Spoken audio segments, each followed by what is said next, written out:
What is up, kitchen table wizards? What is up, deck brewers from all over the world? Yes, I am back, and this time we are going tribal time, but we're also going way back in time to a place where magic was more peaceful, sacred, even holy. We'll go to church this time. Amen. Amen. And we'll even do that with a bunch of clerics and a new intern as well. 3 interns actually. Well, one of them you already met. So, are you ready for it, Nora? I was born ready. Ah, good. Then give me a nice sound effect to start this video. No problem. That's it. Perfect. Let's do this.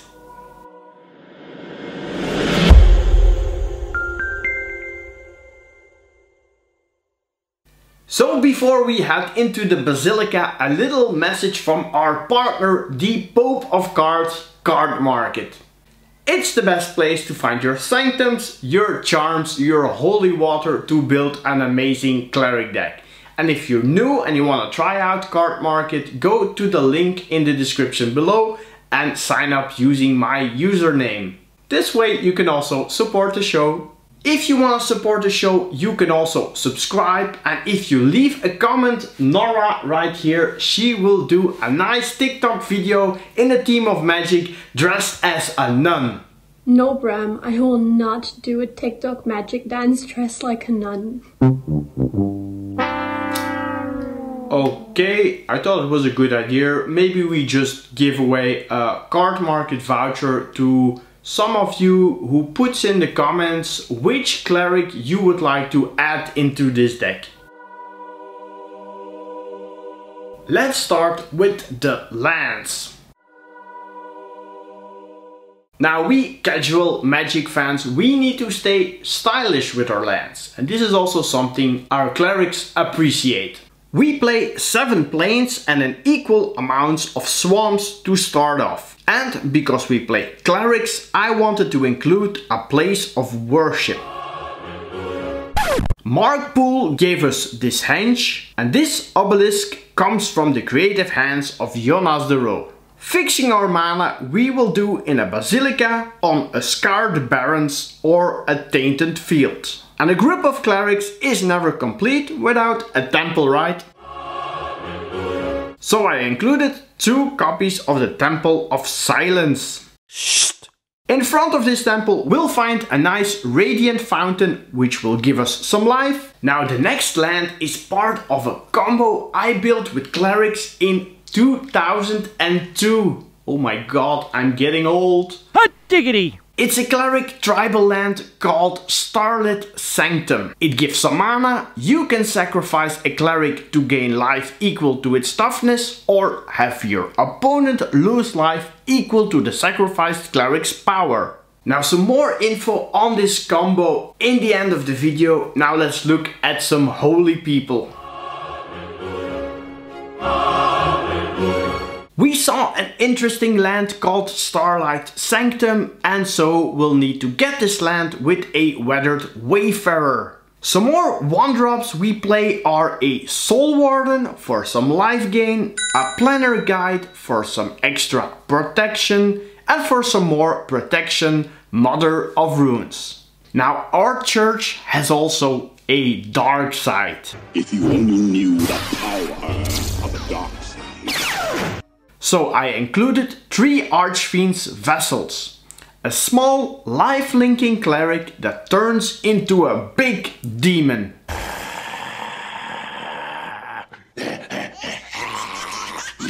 Then I play 3 copies of Daru Spiritualist. Now this guy you might not know, but it's a key piece in our combo. Whenever a cleric you control becomes the target of a spell or ability, it gets +0/+2 until end of turn. Ah, you're getting curious now, but patience is a virtue. Be patient, I will explain the combo in a bit. But first we need to pay respect to some more clerics. Apostle of Purifying Light deals with graveyard decks.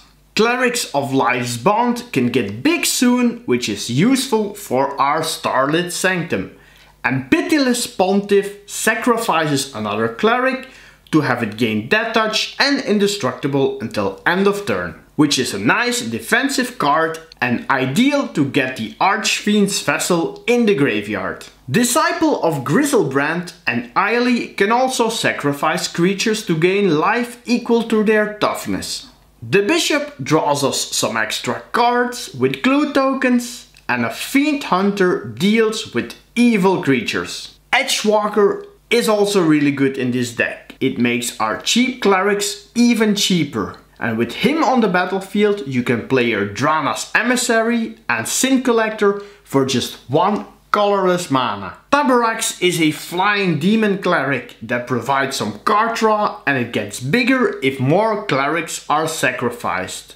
No cleric deck is complete without Vito, Thorn of the Dusk Rose, because with all the life gain your opponent will be in a world of hurt. Mangara is a more defensive cleric. It's one of those rare white cards that draws cards and it helps us look for our combo. Then we also have Aura, a new cleric. That's me? No. We have Aura, a new cleric. It brings back cleric that died, and in this deck it can even create demons. Now by now you are already catching up a team, high toughness, some life gain. That's why we needed to include this guy. It's an elephant cleric called Loxodon Life Chanter, and when this card enters the battlefield you may have your life total become the total toughness of all creatures you control. And for 6 mana you can boost it and make it big. And this can be interesting with the Starlight Sanctum as well. Now we are doing clerics, and unfortunately we don't have a nun. No, none. But I thought, why don't we throw in a god instead?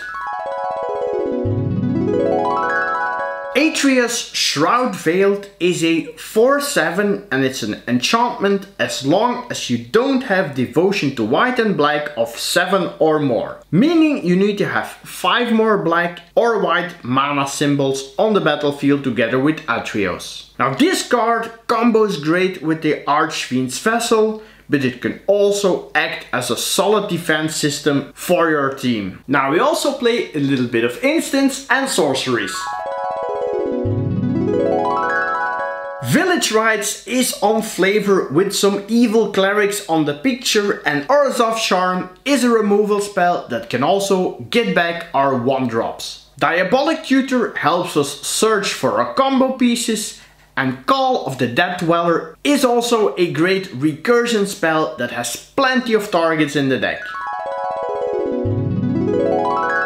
Now we opted to get our card draw in white, and Dawn of Hope does exactly that. It's especially good with cards like Drana's Emissary. Shuko and Lightning Greaves are very important pieces of equipment that are needed for the combo. The combo. Okay, we're going to talk about the combo. Take me to church, I worship like a dog. So we need a spiritualist on the battlefield and another cleric, doesn't matter which one, and one of our 2 artifacts. During our main phase we can equip the creature for 0 mana, and we can do that back and forth so they can gain an infinite high number of toughness. This can gain you a huge amount of life, as you can sacrifice the extra tough cleric with Eily, or the Disciple of Griselbrand, or use the Starlit Sanctum, or even play a Loxodon Life Chanter. Now if you have Vito out there, you can also have your opponent lose an infinite amount of life. And that's always pretty cool, right? Now let's talk about the power rankings. Now due to the complex combo, this is not a super powerful deck. It plays a little bit more on the defense, but I think it's very flavorful and I do enjoy playing it. It's also a little bit a nostalgic deck for me. Now personally, I think the only thing we're missing is a dancing nun. Okay, then we'll just talk about the metagame review.